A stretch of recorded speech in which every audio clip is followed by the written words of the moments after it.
Bismillahirrahmanirrahim. Assalamualaikum warahmatullahi wabarakatuh.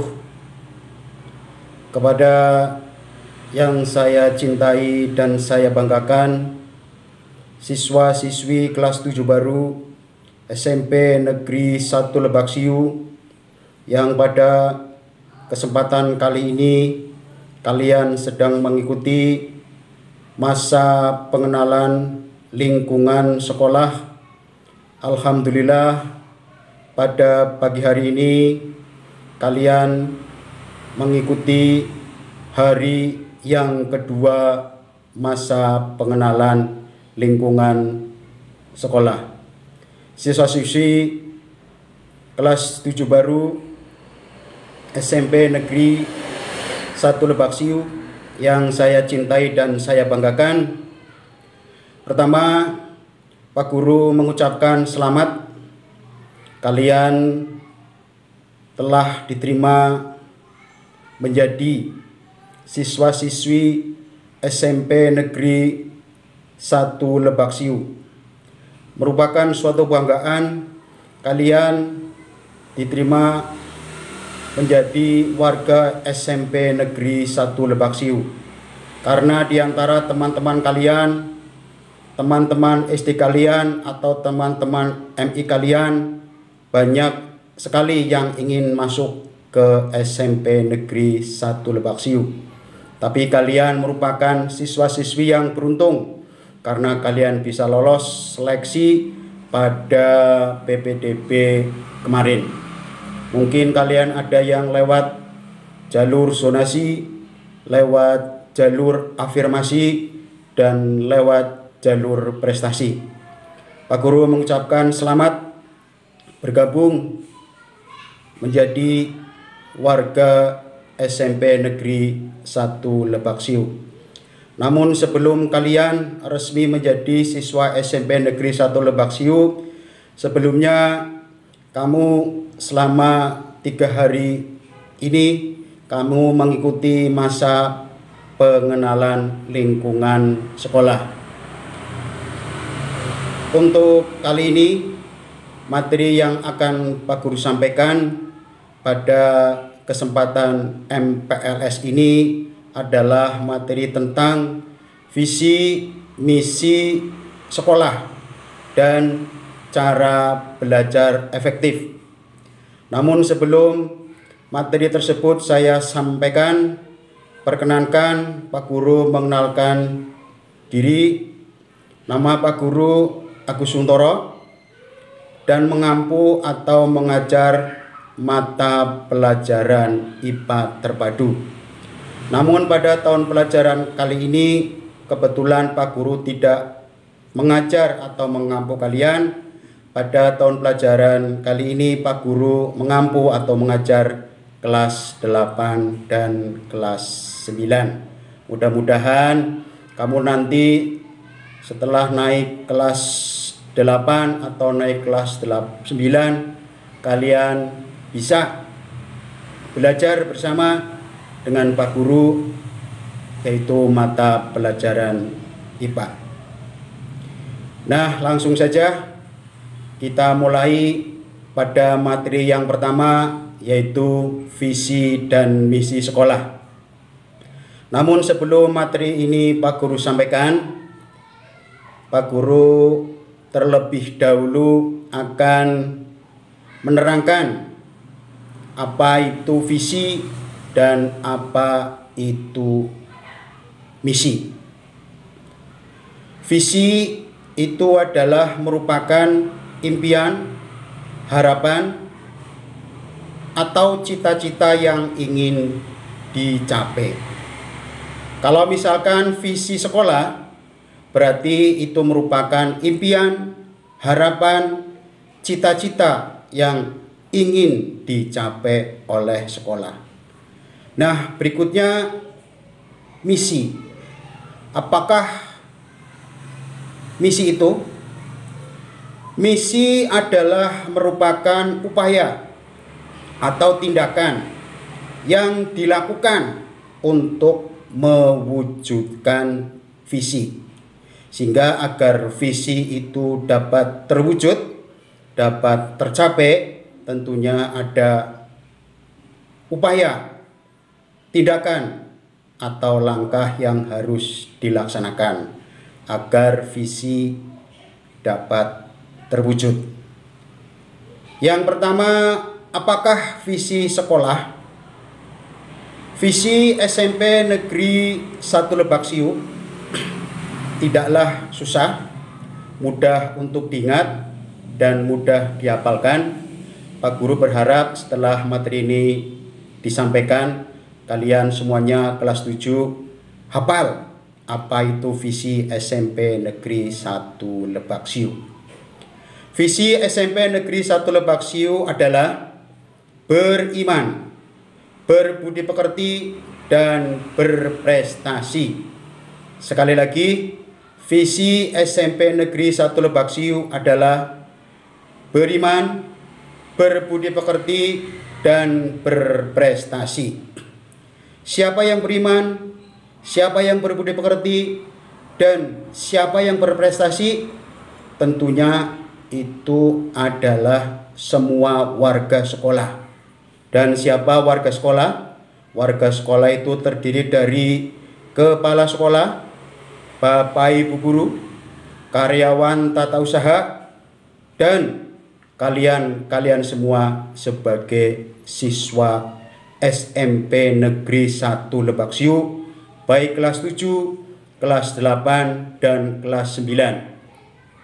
Kalian diharapkan selama belajar di SMP Negeri 1 Lebak Siu selama 3 tahun, kalian akan menjadi insan yang beriman, insan yang berbudi pekerti, dan berprestasi.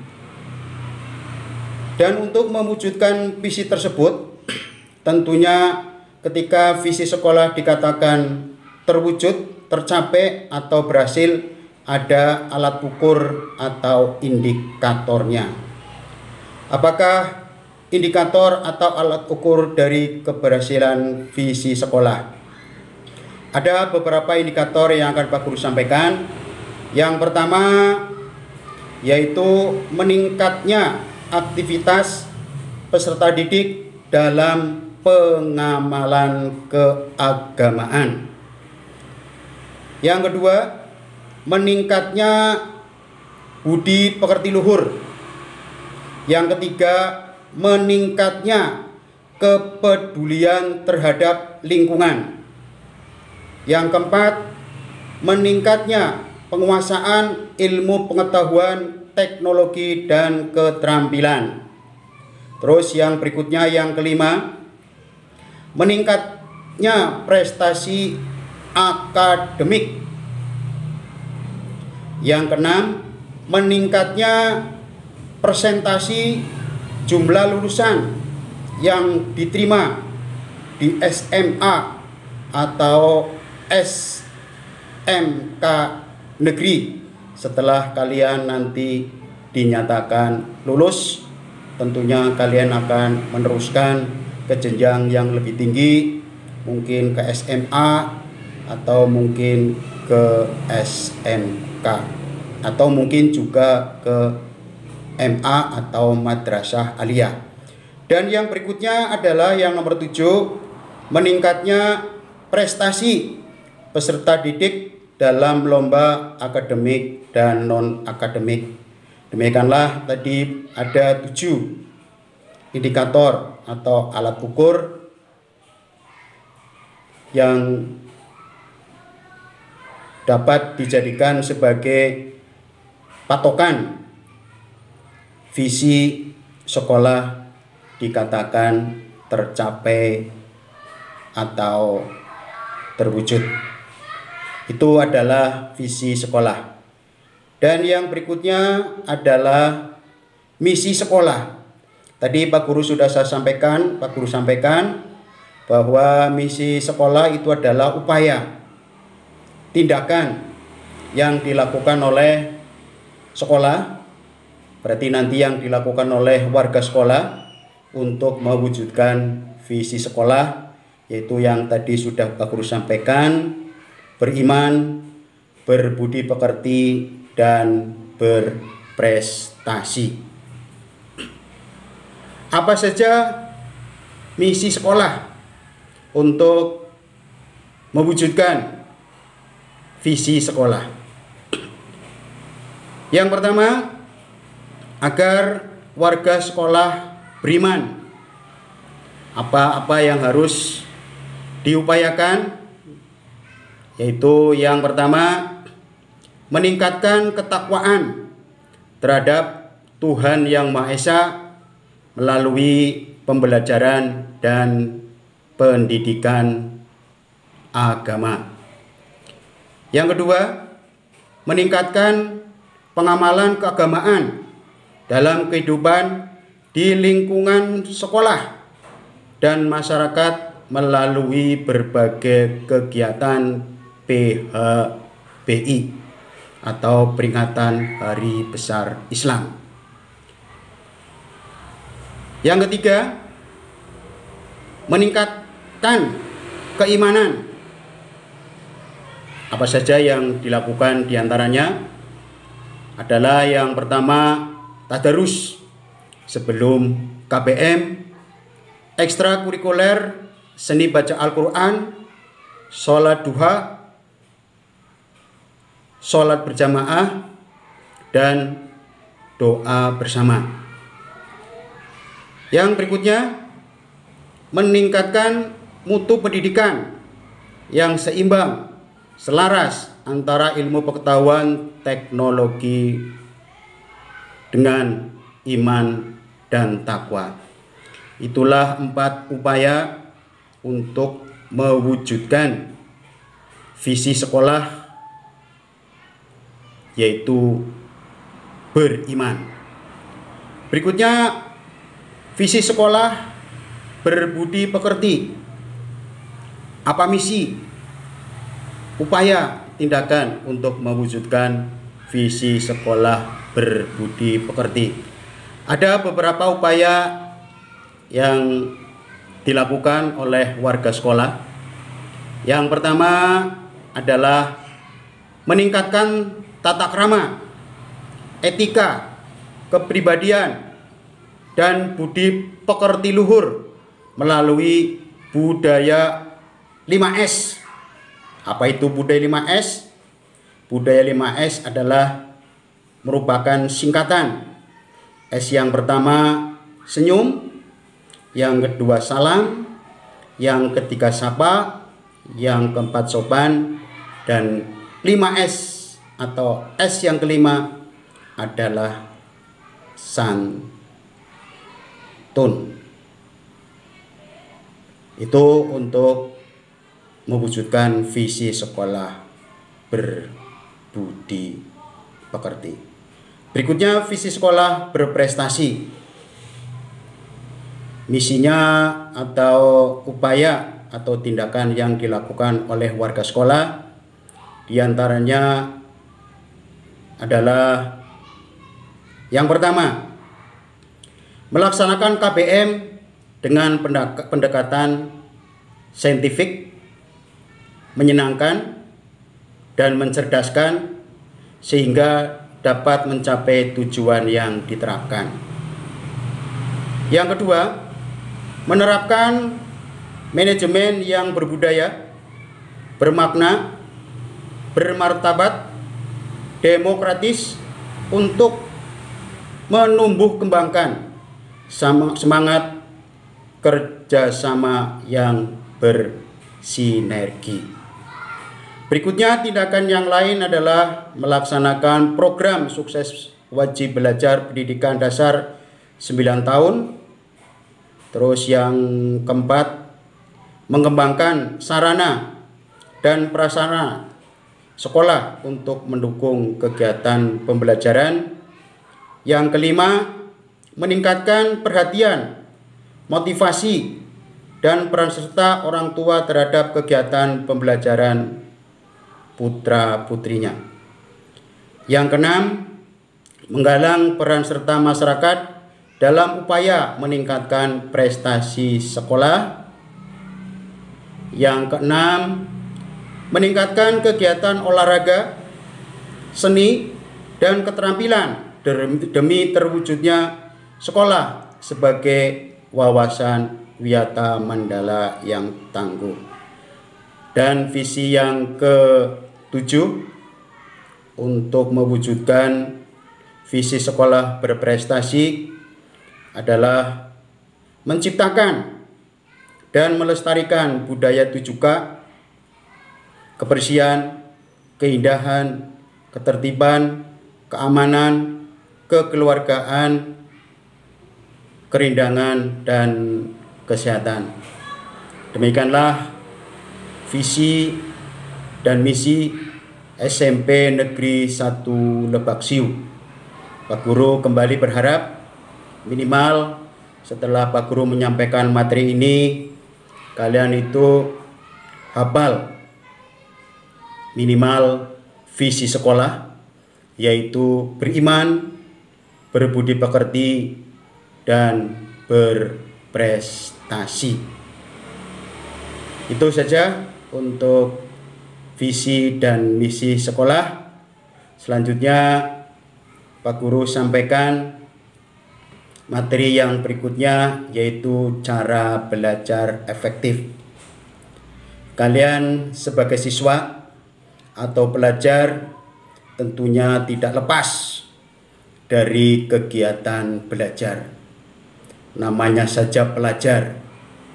Pelajar itu adalah seseorang.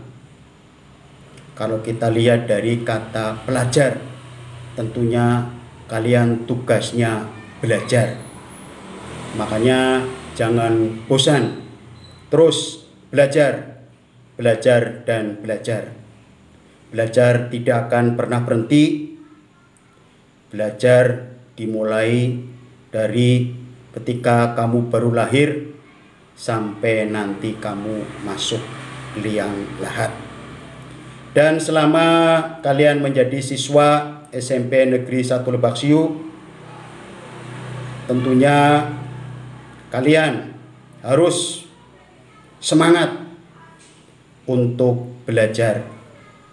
Pembelajaran di SMP tidaklah berbeda jauh dengan SD atau MI. Dan nanti kali ini Pak Guru akan menyampaikan tentang cara belajar efektif. Belajar yang efektif adalah proses belajar mengajar yang akan berhasil guna, dan proses pembelajaran itu mampu memberikan kepada kamu pemahaman, kecerdasan, ketekunan, kesempatan, dan mutu atau kualitas yang lebih baik, serta dapat memberikan perubahan perilaku dan dapat diterapkan dalam kehidupan sehari-hari, sehingga hasil dari pembelajaran itu akan dapat menghasilkan sumber daya manusia-manusia yang handal, manusia-manusia yang tangguh. Dan untuk mencapai belajar yang efektif, tentunya dalam proses belajar harus dilakukan dengan baik, harus dilakukan dengan benar. Kali ini Pak Guru akan memberikan beberapa tips belajar yang baik dan benar. Tips atau belajar yang baik dan benar salah satunya adalah yang pertama, belajar kelompok. Belajar kelompok dapat menjadi kegiatan belajar menjadi lebih menyenangkan. Karena ketika kamu belajar kelompok ditemani oleh teman, bisa berada di rumah, mungkin rumah sendiri, mungkin rumah teman kamu, atau mungkin bisa di tempat lain. Yang penting tempatnya yang nyaman. Sehingga ketika kamu belajar kelompok, kamu bisa belajar secara santai. Namun sebaiknya ketika kamu belajar kelompok tetap harus didampingi oleh orang dewasa, mungkin orang tua kamu, kakak kamu, atau siapalah itu, agar belajar tidak berubah menjadi bermain. Belajar kelompok ada baiknya mengajak teman yang pandai dan yang rajin belajar, agar yang tidak pandai akan tertular kepandaian temannya yang pandai tadi. Dalam belajar kelompok, kegiatannya kira-kira apa saja? Salah satunya adalah bisa membahas pelajaran yang belum dipahami. Ketika Bapak Ibu guru menerangkan di kelas, dan nanti ketika belajar kelompok, pokok-pokok bahasan yang mungkin belum paham bisa dipelajari di sini. Sehingga nanti setelah belajar kelompok, tentunya nanti kalian akan menjadi paham tentang materi-materi yang kamu pelajari. Tip yang berikutnya adalah nomor 2. Rajin membuat catatan intisari pelajaran. Ketika kamu mendapatkan pelajaran di kelas, tentunya ada bagian-bagian penting dari pelajaran. Untuk itu sebaiknya kalian buat catatan di kertas atau buku kecil yang dapat dibaca kemana-mana, sehingga dapat dibaca dimanapun kamu berada. Namun Pak Guru pesan, catatan tersebut jangan dijadikan untuk media mencontek ketika mungkin nanti ada ulangan atau kegiatan penilaian. Yang nomor 3, tip belajar yang efektif adalah membuat perencanaan yang baik. Untuk mencapai suatu tujuan biasanya diiringi oleh rencana yang baik. Makanya ketika kamu belajar harus juga membuat perencanaan yang baik.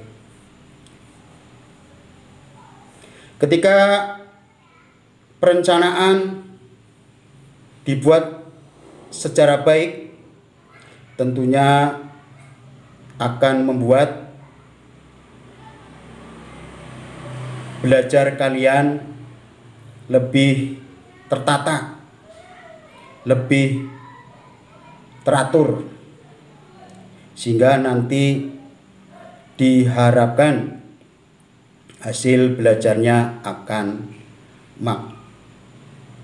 maksimal.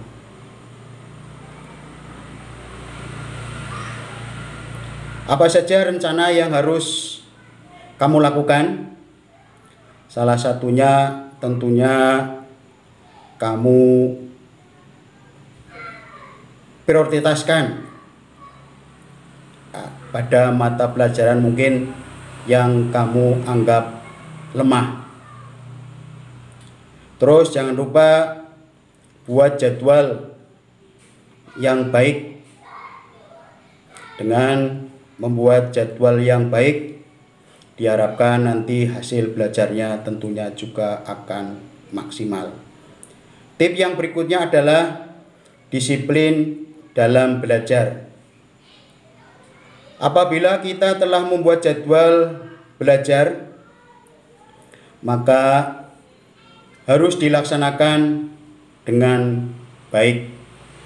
Jadwal belajar silakan kamu sesuaikan dengan kondisi kalian.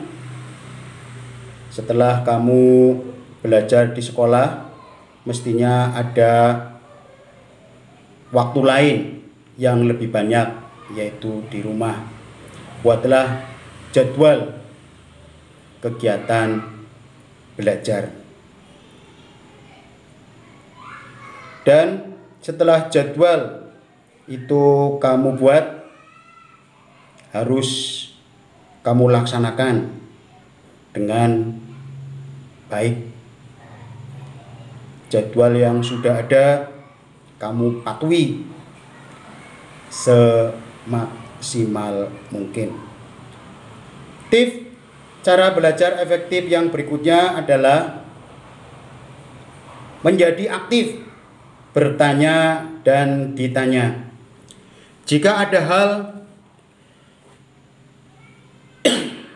yang belum jelas ketika kamu berada di kelas, maka tanyakanlah kepada guru, teman, atau orang tua. Jika kita bertanya, biasanya kita akan ingat jawabannya.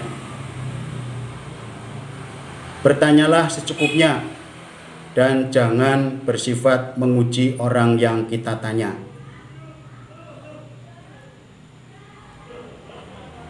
Tawarkanlah pada teman untuk bertanya kepada kita hal-hal yang belum dipahami. Semakin banyak ditanya, maka kita dapat semakin ingat dengan jawaban, dan apabila kita juga tidak tahu jawaban yang benar, maka kita dapat membahasnya bersama-sama dengan teman. Berikutnya adalah yang nomor 6, belajar dengan serius dan tekun. Tips yang nomor 7, hindari belajar berlebihan. Ini biasanya kamu lakukan ketika kamu ujian atau ulangan atau penilaian. Biasanya pada masa-masa itu kita akan panik. Jika belum siap, jalan pintas yang sering dilakukan oleh pelajar yang belum siap adalah dengan belajar hingga larut malam. Kalian belajar secara bergadang. Ya, ini sebisa mungkin dihindari. Terus tips yang ke-8, jujur dalam mengerjakan ulangan dan ujian. Pak Guru berharap kalian mempunyai kejujuran, hindari mencontek ketika mengerjakan soal ulangan atau ujian. Mencontek dapat membuat sifat kita curang dan pembohong. Kebohongan bagaimanapun juga tidak dapat ditutup-tutupi terus-menerus dan cenderung untuk melakukan kebohongan selanjutnya untuk menutupi kebohongan selanjutnya. Anggaplah dengan nyontek pasti akan ketahuan guru dan memiliki masa depan sebagai orang yang tidak baik, karena mencontek itu merupakan kecurangan. Dengan sikap jujur inilah saya kira nanti ketika kamu mengerjakan ulangan dan ujian tidak akan mencontek. Tips yang ke-9, mendengarkan penjelasan guru dengan baik. Ketika guru menjelaskan materi di kelas, dengarkanlah dengan baik. Jangan bermain jangan menyepelekan. Berikutnya, tips yang ke-10, cara belajar efektif adalah jangan malu untuk bertanya. Ajukanlah pertanyaan kepada guru kalian apabila materi yang disampaikan tidak kamu mengerti. Berikutnya yang ke-11, kerjakan PR. Kerjakanlah PR dengan baik. Jangan selalu mencari alasan untuk tidak mengerjakannya. Jangan malas mengerjakan PR dengan alasan lupa. Ini yang sering Pak Guru dengar ketika Pak Guru menanyakan kepada siswa ketika dia tidak mengerjakan PR. Alasannya seringnya lupa. Makanya Pak Guru berharap ketika kamu nanti dalam pembelajaran mendapatkan PR dari guru, cepatlah dikerjakan, jangan menunda-nunda untuk mengerjakan. Berikutnya, yang kedua, 12, selalu mengulang pelajaran yang sudah diajarkan.